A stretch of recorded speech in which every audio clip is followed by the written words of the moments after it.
So we have our afternoon keynotes now. We have two of them. The first one is coming to us, Luis Hernandez. He serves as Senior Vice President of Digital at Marketsmith and oversees its growing digital team. His expertise is derived from crafting digital strategies for leading brands such as Amazon.com, Dell, Citibank, Microsoft, Novartis, Philips, and Vivendi Universal, as well as well-known agencies such as Wunderman, Burson Marsteller, Proof Integrated Communications, and Coin. Luis was recognized as a leader in the field for his mastery of omnichannel measurement, key performance indicators, analytics, and reporting. Now I'd like to welcome Luis Hernandez. Thank you.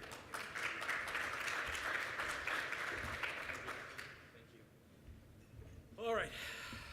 Good afternoon. Good afternoon.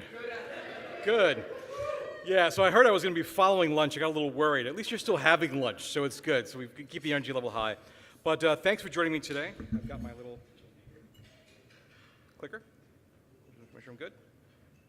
Oh. Great, thanks. So that's me. Thanks for joining me today. As you know, I'm Luis Hernandez, Senior Vice President of Digital for Marketsmith. And I wanted to talk a bit about Marketsmith just to set some context on our perspective on things. So for those of us who don't know us, we're a performance-based omni-channel marketing firm driven by data and analytics. And we like to say that we're obsessed with outcomes. We're New Jersey's largest independent women-owned agency. And specifically, we are particularly good at helping develop and adapt direct-to-consumer business models. And I think that's what the real relevance here is, because that's really the lens that we're looking at this through. And unlike the sorbet after a meal, this is very different from the early sessions in that we're really looking at things from a consumer perspective, from a marketer's perspective. And for those of you who are involved at dealing with considerations of cybersecurity and data within organizations, a bit of a horror story in terms of some of the things that we're seeing, some things that we can do, some of the things your marketing teams might be doing. But I think the great thing is that I am going to try to level set and define what I feel digital strategy means in what I like to call sort of the post-digital era. What it means in the world of consumers and connected devices that we're labeling the consumer Internet of Things. So I think when we're talking about the Internet of Things, there's a lot of different domains and applications, and we'll explain some of those and set some context around those. But I think the importance now of meeting customers where they are, what they expect after the evolution of customer experience and devices, I think is an important shift and an important change in perspective for organizations. It requires you not just to deal with data, but to deal with data at a rate you haven't before. It introduces new challenges in terms of understanding what data is important and what isn't, and that becomes more critical because the data volume increases, but also if you capture everything, you literally have things that may actually put you at risk when you look at considerations now of additional regulation and privacy considerations. So I think that the three most important things that I hope you'll take away today, and again, I think that this will vary based on your perspective, is how is the consumer IoT ecosystem changing consumer behavior and the expectations that require either a reevaluation or in some cases really transforming your existing business model. How can you take advantage of different types of data available to more effectively identify and target consumers, their behavior and their preferences, and really how you can adopt a focus on large-scale business outcomes versus pure media metrics and line of business KPIs when you're approaching digital media. So I think that the first thing to set this up is the idea of signals that I mentioned and this idea of consumer and consumer behavior and the consumer experience. It's a very different perspective for businesses to really look at things from a consumer-centric perspective, but even more so when you add in this idea of all this intelligence and insights consumers are generating by their behavior that you don't necessarily typically see. You'll look at an inbound marketing channel, but not necessarily everything that led up to that engagement. So I think it'll provide you with an interesting perspective. Now, a lot of ground to cover. It's a very marketing-focused perspective. And my first thought was, it's a very diverse audience, obviously, with varying levels of experience. So I'll do my best in 20 minutes to try to, I think, cover the balance of it. We have 10 minutes at the end for questions. And of course, I'd be happy to chat afterwards or sometimes in the future as well. And hopefully this will help you prepare to think about how the consumer IoT ecosystem is evolving, and what the potential impact would be to your business when looking at it from a cybersecurity practitioner, from a marketer's perspective, from an IT professional's perspective, or even from a financial or legal liability perspective. So let's sort of level set a bit by talking about the world that we're in now. And I think that the way I like to describe it is, and I'm still trying to get this hashtag to trend, but this idea of post-digital. So this sense of, digital is everything and everything is digital. The reality is it's not necessarily that digital is the only thing to be concerned about, but just it has become such an integral part of every consumer touchpoint and experience. When people take for granted the fact that they can get on devices that fit in their hand and interact with content and organizations and applications that really provide information and services at their fingertips, I think it's really changed consumer expectations. And more importantly, it's changed how they research, how they consider, and how they consume, and how they expect to interact with you and your organization. So again, whether it's from a marketing perspective or a customer relationship perspective, it's certainly changed the dynamic pretty wildly. And with mobile, I think what's really interesting there is, they're spending all this time interacting with content and apps, and they're doing that in many cases more than any other channel that they're consuming. And what's interesting too is it's not just that they have this world of information at their fingertips, but they're becoming very, very proficient with these very sort of special purpose and purpose-built apps, which I think gives them a very different expectation of how every other interaction in their life should actually be with a business or with the service. So it really has done a lot to sort of reset that. This idea now that people can actually ask a question of Alexa or Google Home, and they can answer it. Siri can answer it sometimes. And that the most influential people in their lives are actually people they never meet or see because of social media channels. And that people themselves feel much more empowered to share their opinion with very little forethought in many cases. I think just represents a very, very different world from a consumer perspective and from a marketer's perspective. So what does that look like? So, to meet the demand, we're seeing some very disruptive business models, and some of these have gone from being just case studies of disruption to being part of our infrastructure. Amazon is a great example of that, how really it's changed so many businesses and it's changed them so dramatically.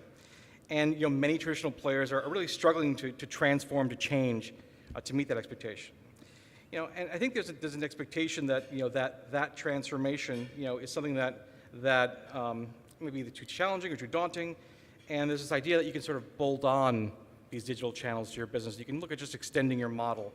And the prediction really is that as part of this process, your competitors are rethinking their business model, and entirely new disruptive players are coming into the market with a new business model.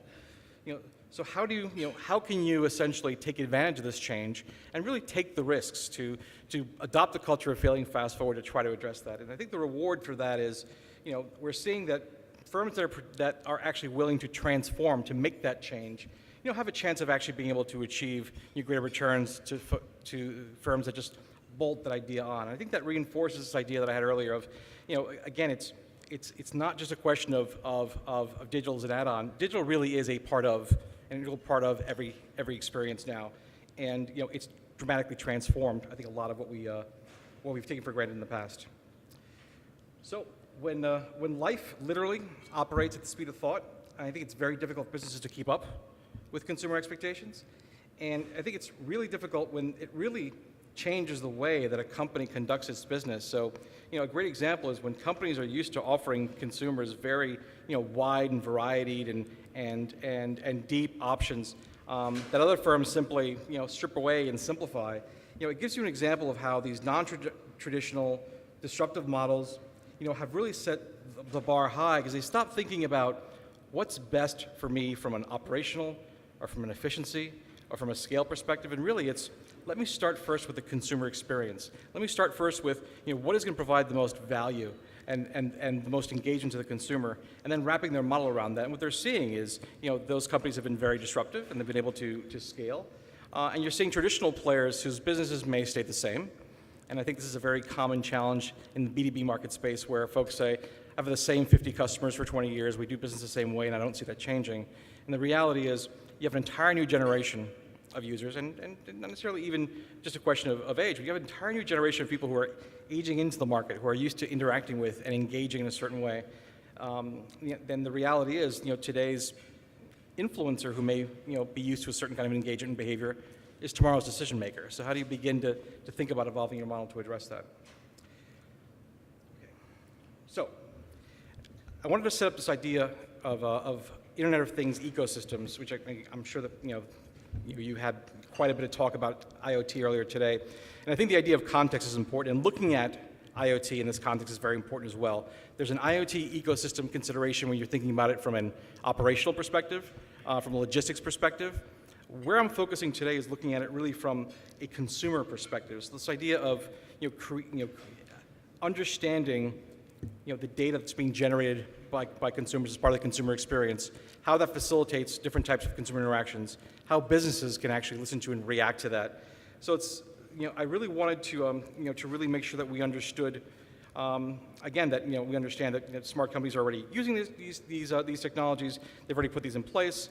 I really wanted to provide some context and perspective around this idea of the consumer Internet of Things ecosystem, so really distinguishing that and focusing on that today. So just to dive in, I wanted to do a little bit of storytelling to talk about again the consumer Internet of Things ecosystem. So when we talk about digital strategy and how it relates to your business, how has the path to purchase changed? What is the impact on your business model of again consumers having very different expectations today? How do you react when every single one of your consumers is generating a wealth of data that you can potentially leverage to make the experience better, that you can sometimes use to make the experience a little creepy if you're not careful with personalization? And more importantly, how do you use that data to be able to rethink your business to ensure that you stay in front of the consumer?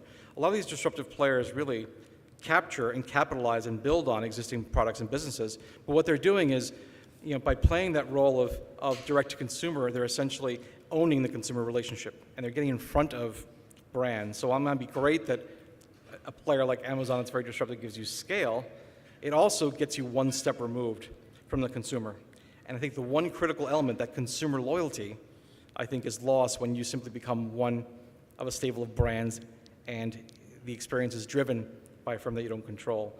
So when we talk about this direct-to-consumer model, it's even for businesses that have thought about the very traditional or work in very traditional channel models, adopting some of this direct-to-consumer mindset means you're more conscious of the experience you're creating around every touch point, everything you're saying and doing for consumers, and the experience you're creating, and understand how you can begin to build value and trust.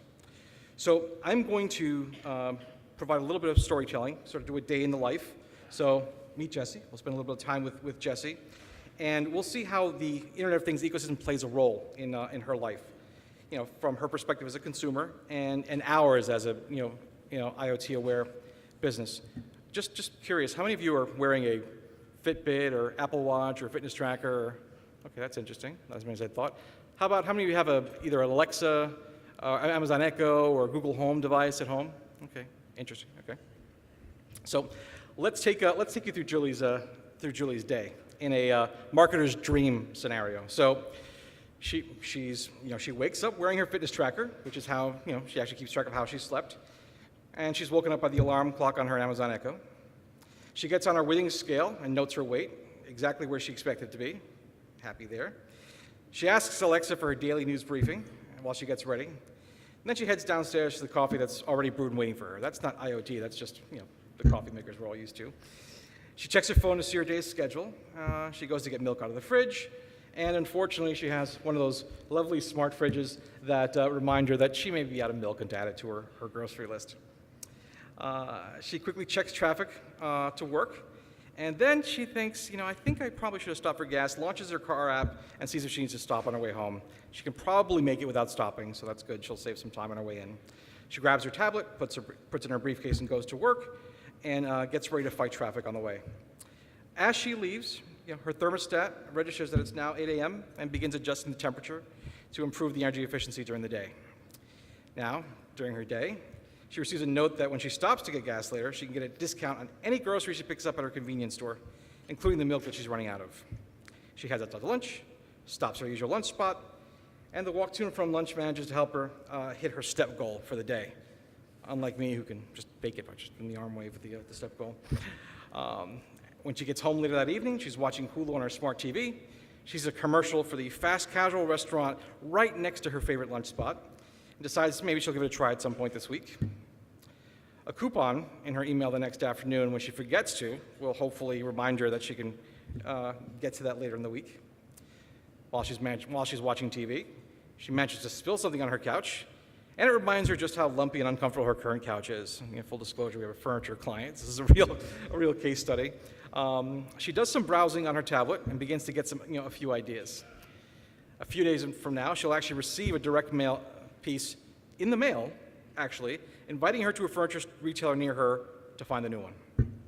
So, sounds extreme, sounds fictional, but it's not entirely, actually. A lot of what we can do today, and a lot of what people are doing today, can in fact be tracked, and more, and literally down to the individual level. And I think that when you hear numbers like, IDC estimates that the total count of Internet of Things devices will reach 28.1 billion by 2020. Well, we can see, almost a dozen devices wrapped around the life of one individual on a daily basis. That number seems entirely realistic, entirely plausible. And, this example might sound typical of a, 25 to 34-year-old, but actually, what we've seen is that behavior transcends, age and really just fits, lifestyles and interests and other considerations. So behavior is actually more important to note. But studying that behavior, has made it clear that, what someone does is more important than any other indicators, to understand what's appealing, what's relevant. I think that's the one real concept I wanted to kind of get across, is this idea of, this idea of not just capturing data, but listening to consumer signals and getting the sense of, we're doing a good job capturing data now. We look at our website activity, we look at we capture email addresses.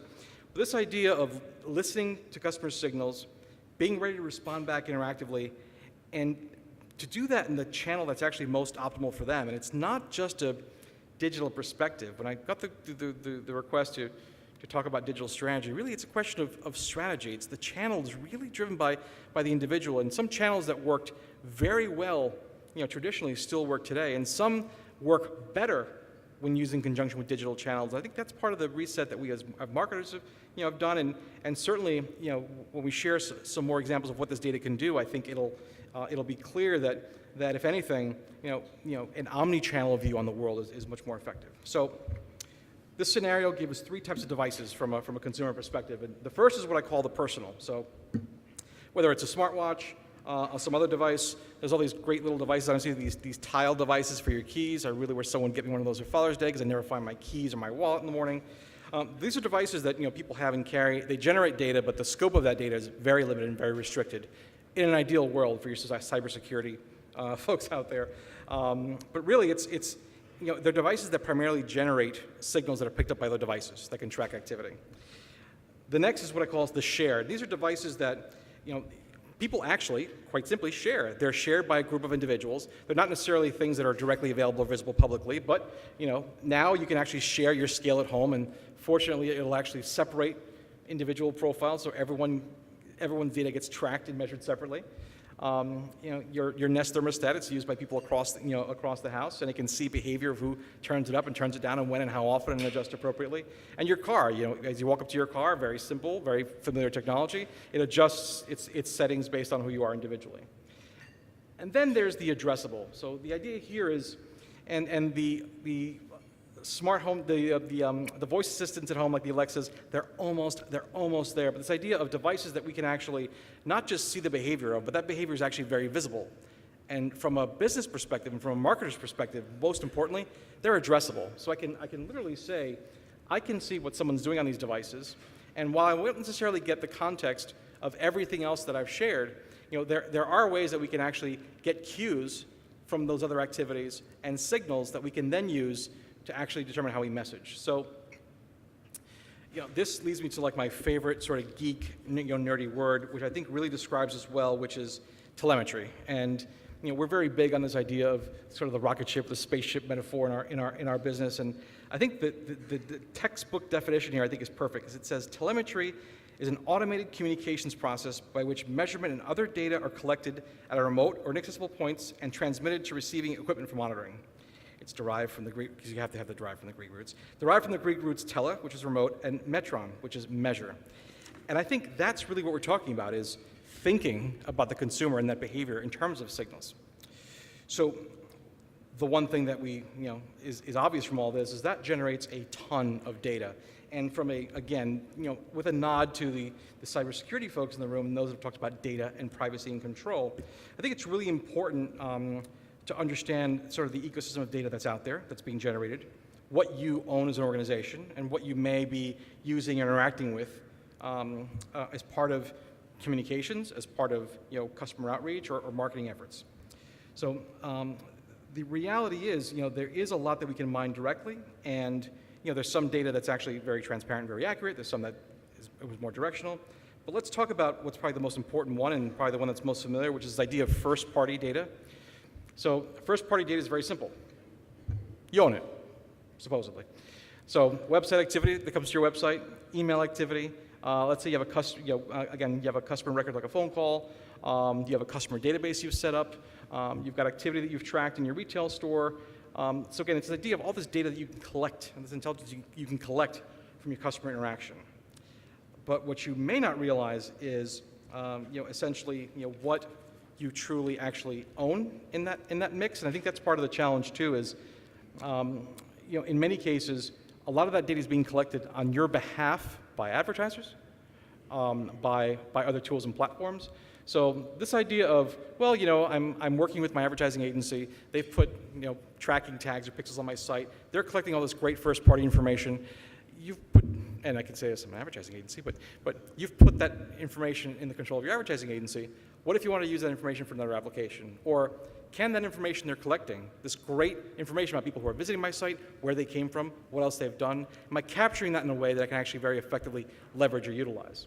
So, this idea of making sure that you're owning that information, meaning you play a role in the collection of that information, you control it, which is very, very diligently manage its use, and most importantly, you protect it, which is restrict its visibility. I was having a conversation with somebody, I think, right before lunch, and I said, you'd be surprised to hear, and I won't name names, that I had a client at a Fortune 100 company that sent me a customer list as a clear text file as an attachment.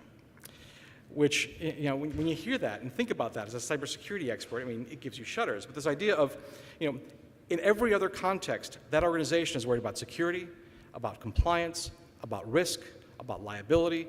And when it comes to the area of marketing, some of those things tend to, I think, go by the wayside, or they don't necessarily get considered. So having a firm that, and really having a mindset of understanding and protecting that data, I think is crucial.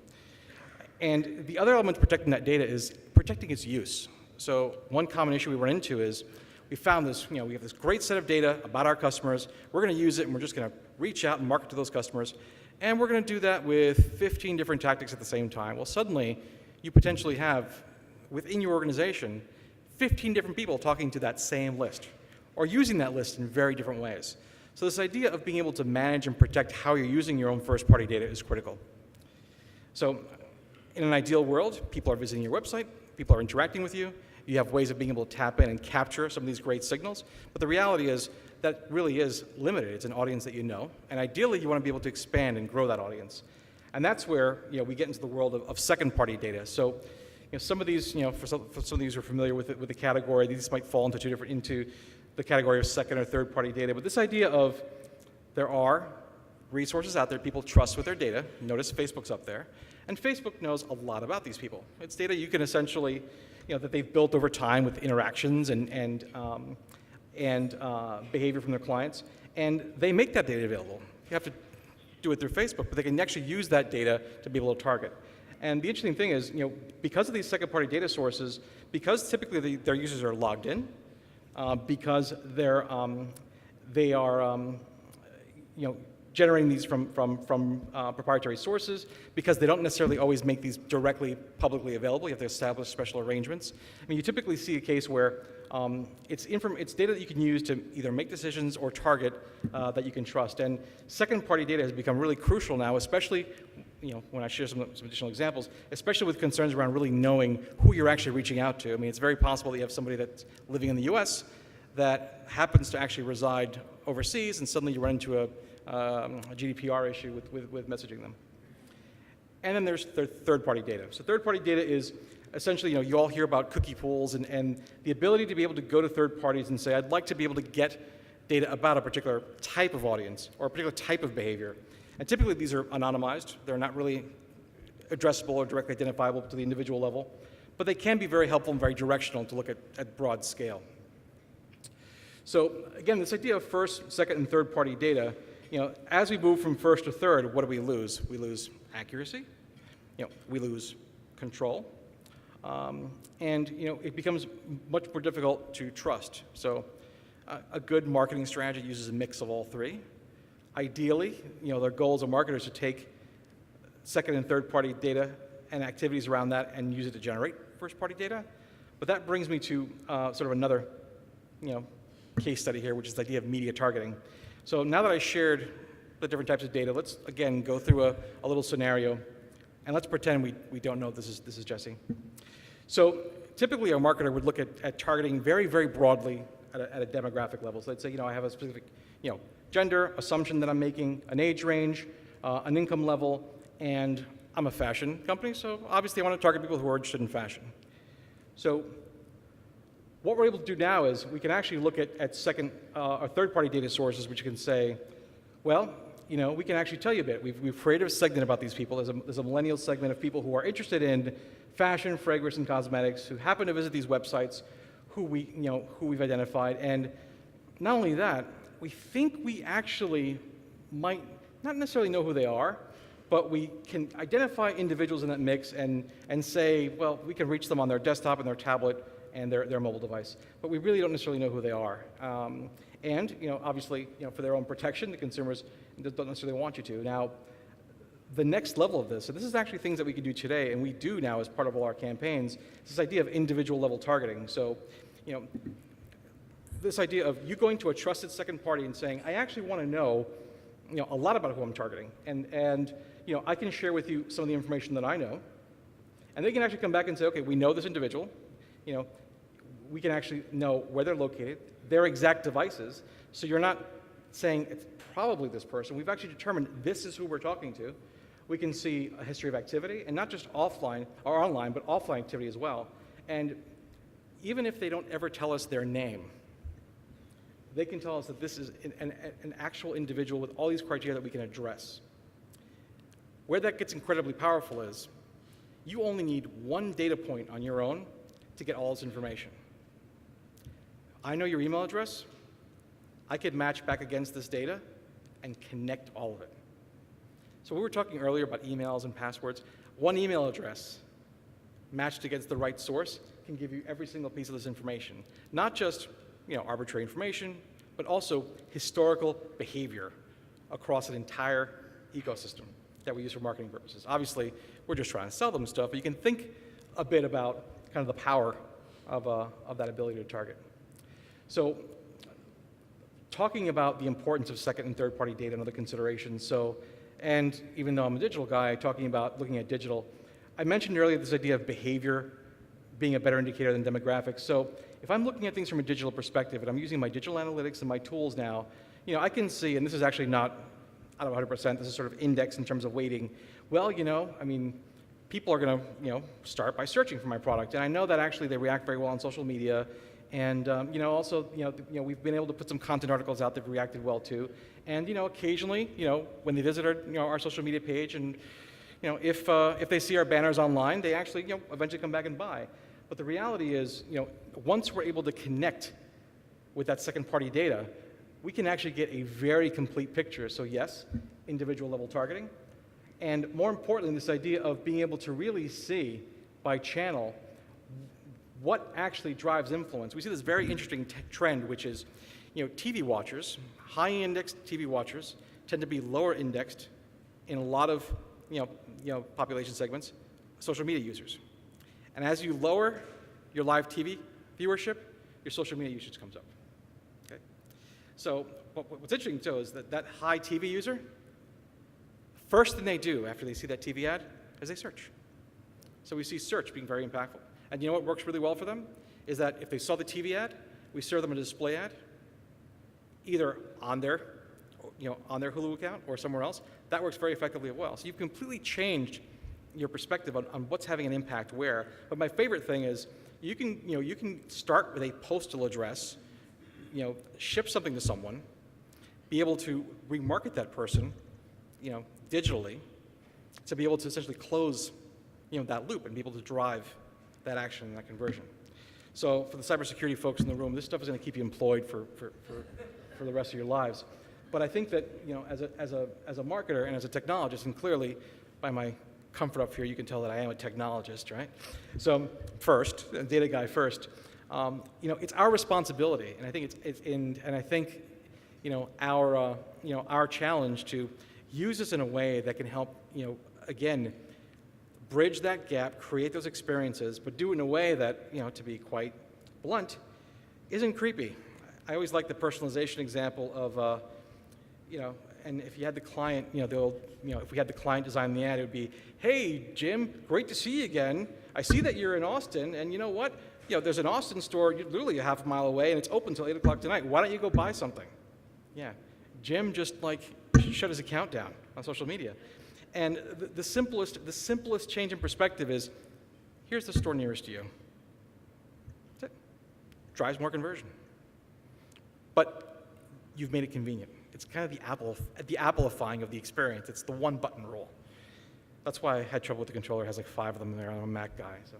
So the one-button rule, one option, one choice. Now, I started at the beginning that we're sort of very outcomes focused and talk about measuring performance. And I think the most critical thing too is there's a lot of assumptions about adopting these new models and that, it means what can we really measure and how effective it is. Well, I just showed that when you're able to match data back, you can see and now attribute a lot to other channels that are hard to measure the impact of TV. Very well, with hard to measure the business outcome of TV, it's actually very easy to do that when you're able to see a very full picture. And from a business perspective, it's important to look beyond just the media metrics, which is what the agency will sell you. We've got this many impressions, we have this many engagements, it drove this many conversions, whatever that actually really means. Or even KPIs. We managed to achieve a 300% return on ad spend. Okay, but what does that really mean? And how are you actually attributing that success? And was it really what you guys did, agency, who are giving me this report, which is really benefiting you? Or what did that actually accomplish? And when we talk about outcomes as not just what is the return on ad spend, but what is the true ROI? What is literally the revenue after the cost of goods and all the marketing effort? How do we index against our investment? So again, this is probably an entire presentation of itself, but this idea of how you're able to more effectively measure outcomes when you're able to more effectively target and get a full picture. All right, so I think I somehow managed to land the plane there. Okay. So in closing, what I hope you walk away from your own perspective is, how can you leverage the data that's generated by my private, shared, and addressable device ecosystems? How can you continue to grow your first-party data, the data that you can trust? And what other opportunities do you have to complement that? And, this idea of business outcomes is, if I'm doing marketing today, what is it actually doing truly from a business perspective, and what's the impact? Yeah, I got to start looking up so I can see the time flash. How over am I? 10 minutes? So, okay. Yeah. Yep. Okay. We have time for questions, or no? We're done? Anybody has any? Okay. No? Great, thank you.